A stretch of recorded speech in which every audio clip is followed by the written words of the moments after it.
team like Kyrie and KD, or the Lake Show with King James and AD. Wish I could match him up with the bad boys from the 80s, but no black and white, I need that in HD. HenDawgz.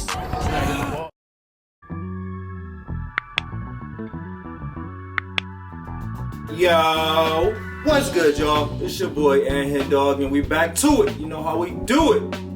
NBA legends on why Hakeem Olajuwon was better than everyone.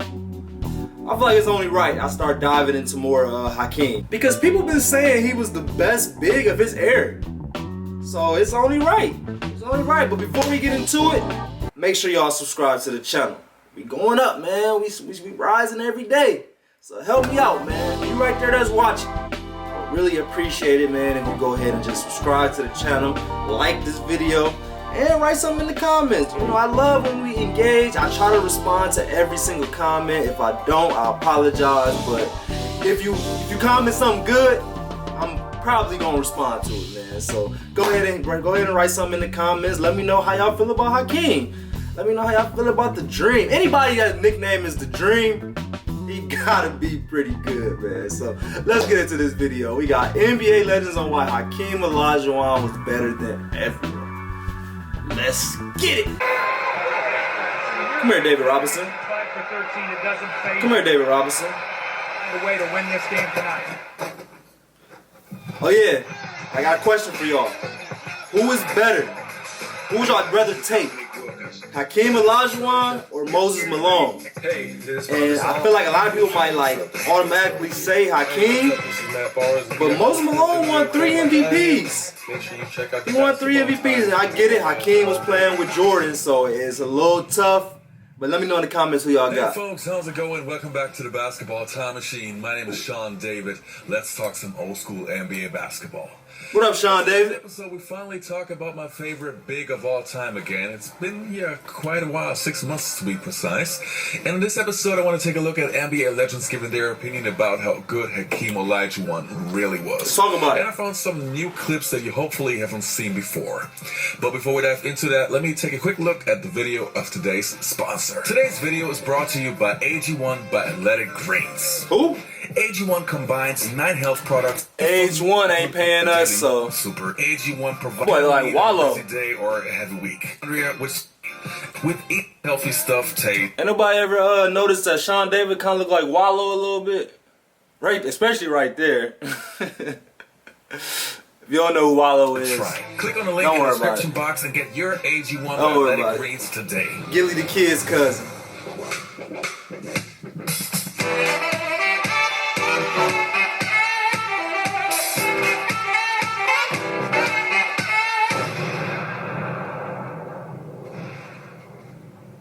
Let's get to it. So the first player's opinion that we're going to take a look at is actually from a New York Knicks rival, Greg Anthony, who's no TV analyst. Obviously, he has a great opinion about Hakeem Olajuwon. The Dream, man, was kind of a freak of nature. I had never seen a human being that big with his footwork, his quickness, and his instincts. He had the best ball instincts of any big man I'd ever seen. And he also had incredible hands. And you know, the footwork is legendary, but his instincts, you know, the ability to get deflections, steals, blocks, he was a game changer in so many ways. And he really, in a lot of ways, redefined that position. You know, we talk a lot about positionless basketball in the Days era. The Dream was one of the first that really brought that to the forefront. And the next segment, he dunked that? Take a look at is from my favorite No NBA way he show, dunked that. NBA Open Quote, who unfortunately are not producing any new episodes, but let's take a look at the following clip. Hakeem, the same thing. Not only was he a very agile guy, but he was super strong around the basket, and he just had an unbelievable feel for the game. I remember the year that David Robinson got the MVP, and he was a little upset about that, so he made a statement in the playoffs and basically destroyed it in the playoffs. But it's because of his footwork and the way he worked on his game. Because when he first came to the league, actually when he was at the University of Houston, didn't have great footwork at all. Wasn't a very good scorer. Right. It wasn't until he came in the NBA he developed those skills. He's the first big man that crossed me over. Yeah. Like I love everybody talking about him on the post, because that's obvious. He's going to kill you. You know he's going to turn baseline. You know, that's the thing. We study we study each other's best moves, and we know what you're going to do. And I think I heard you say in another show, you know, it's different than hitting an open shot and when somebody knows your moves, and that's true. So with Hakeem, we knew he was going right shoulder. But how many spins are you going to get this way, or is he going to face you up? And at the free throw line, he had a crossover. He couldn't dribble straight, but he could do this all day on you and hit that jump shot. And I remember him being kind and cool and all this, and I remember thinking, like, I've never seen this quickness. Like, all the coaches I ever had, shut up. You don't know what you're talking. All my boys, shut up, because this right here is some 3,000 futuristic, you know, type moves. And he was just so quick. The run that we had in the back-to-back. It's crazy. I'm going to kind of rewind it a little bit more to where he was talking about David Robinson and how David Robinson won the MVP and got destroyed by Hakeem. They said Hakeem did the Michael Jordan. He said he took it personally. He said, you know, shout out to David Robinson for winning MVP, but I took that personally. They said he destroyed him in the playoffs. That's lit. So it's almost as if because David Robinson won MVP, that turned Hakeem Olajuwon into a champion that year. I think they won a championship that year. Correct me if I'm wrong, but I think '95 is when Jordan wasn't in the league, and that's when the Rockets won the back-to-back. So who's to say if David Robinson didn't get MVP that year, it wouldn't have, you know, motivated Hakeem Olajuwon to go super hard in that playoff and win a championship. So that could be the reason why he won a championship, is because of David Robinson. Years, it was parallel to Michael Jordan. He was the best basketball player on the planet for 2 years. Parallel to Michael Jordan? Bar none. He could do everything on the basketball court, handle the basketball, shoot it, defend, pass, and be part of a team. I've never seen a player as raw as he was from college, and then when he got to the league, was as polished as Give me that. Like, you know, you see raw guys, and he's like, okay, they're going to have a wow. You know, they can't walk and chew gum at the same time, but that wasn't him. Obviously, with his soccer background, his basic understanding of the game, so he hasn't been, like, manipulated. You know, he hasn't gotten the wrong kind of coaching. He just had a distinct love for the game. And as a competitor against him, it was frightful. I mean, like... I'm actually surprised that they said that he didn't have footwork coming into the league, because I didn't know that he played soccer. He had a soccer background, so I feel like playing soccer is going to give you better footwork than a guy that doesn't play soccer. I mean, correct me if I'm wrong, but soccer, you need really good footwork. So if you've been playing soccer your whole life, you're going to definitely have great footwork. But they said he got even better. So that's probably what it was. He probably had good footwork coming into the league, but, you know, you're always going to strive for perfection. You're always going to get better and better and better. And then if you had, you know, good to decent footwork as a kid because of soccer, the potential to have some of the best, you know, footwork out there is a possibility. So that's probably what happened. But let me know what y'all think about that.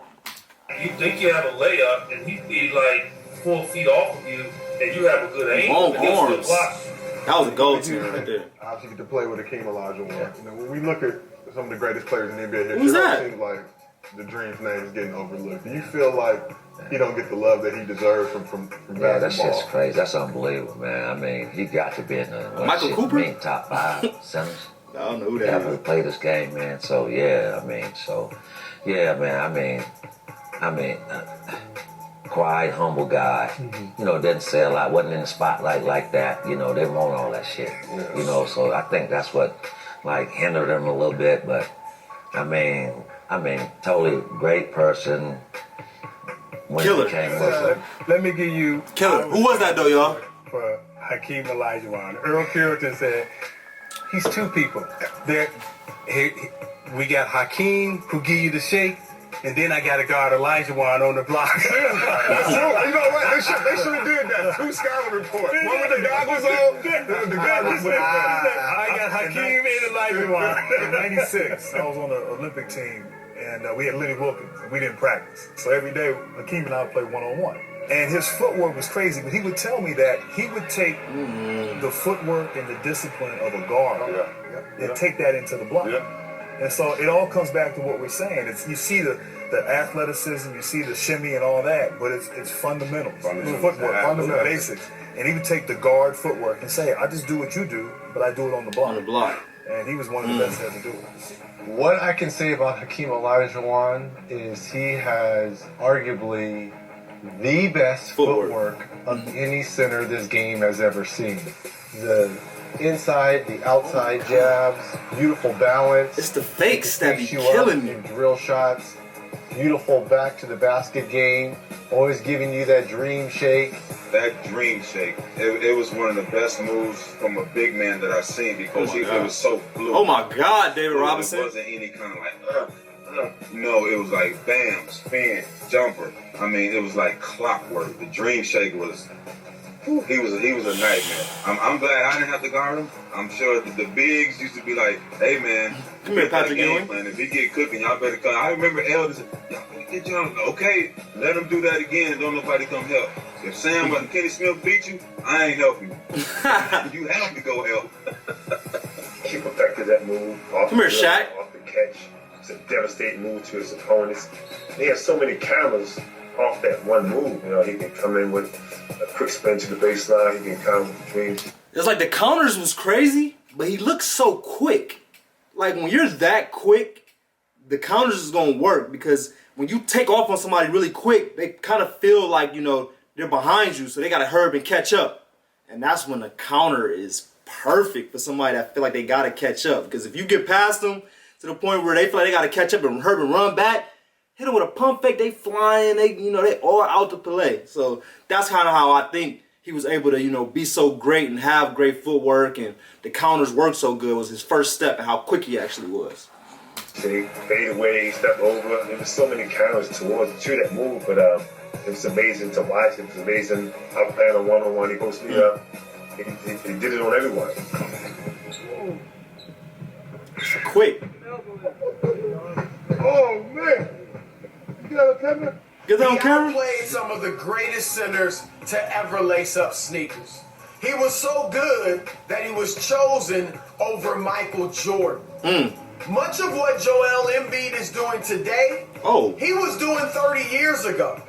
I'm telling you, you kids just don't know how good Hakeem Olajuwon was. So how good is Hakeem Olajuwon in my opinion? Well, I said it a few times on my show already, and I know that this is a very controversial opinion, but in my opinion, he's the greatest big of all time.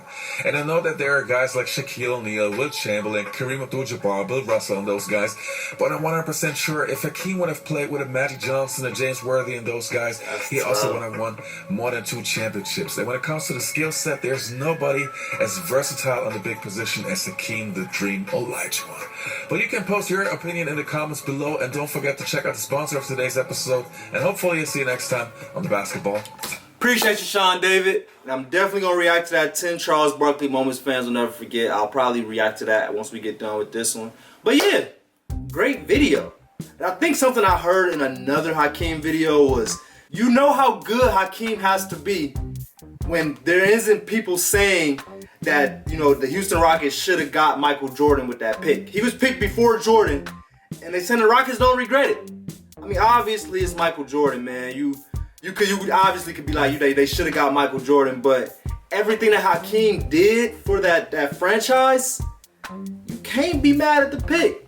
You can't be like, oh my God, if you look at this is crazy that they picked Hakeem over. Like, you really can't do that. Like, Jordan is Jordan, but Hakeem is Hakeem. So yeah, let me know where he ranks as far as all-time centers. That was a bold take by Sean David. He said he's better than Kareem, he's better than Will Chamberlain, he's better than Shaq. So if he had, you know, Magic Johnson and all these different players, that he would have been just as good as Kareem and all them. So I don't know how I feel about that. But let me know how y'all feel about that in the comments, man. But I appreciate y'all. Go ahead and subscribe to the channel if y'all haven't already. Go ahead and like this video if you like this video. And go ahead and write something in the comments. Let me know what other player I should react to next, man. We got millions of videos on YouTube, so let me know who else y'all want me to react to. But I appreciate y'all like always. We out.